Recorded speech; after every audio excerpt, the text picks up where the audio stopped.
एक व्यापारी था। किसी कारणवश उसका बिजनेस पूरी तरह डूब गया। वह हताश हो गया, उदास हो गया, रोने लगा, चीखने लगा।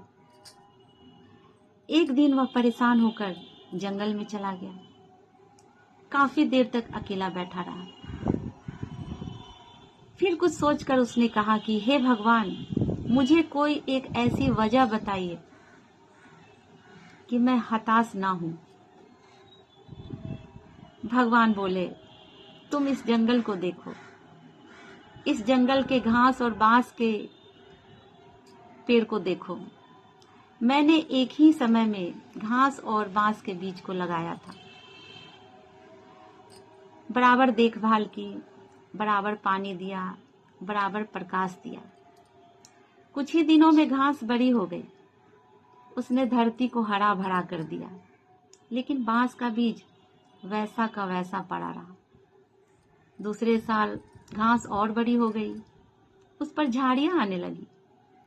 लेकिन बांस का बीज वैसा का वैसा रहा।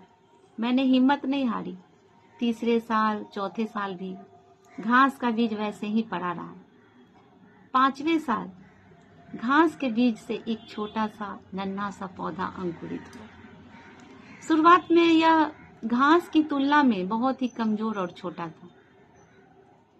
लेकिन 6 ही महीने में यह 100 फीट लंबी हो गई। बांस के जड़ को बड़ा करने के लिए मैंने 5 वर्षों का समय दिया। इन 5 वर्षों में बांस की जड़ इतनी मजबूत हो गई कि इसने 100 फीट लंबे बांस को संभाल लिया। तो इस कहानी की यही सीख है, जीवन में कभी भी संघर्ष करना पड़े तो समझिए कि आपकी जड़ मजबूत हो रही है। संघर्ष आपको मजबूत बना रहा है ताकि आने वाला समय आपका अच्छा बन सके, बेहतर बन सके। और कभी भी अपनी तुलना दूसरों से मत कीजिए।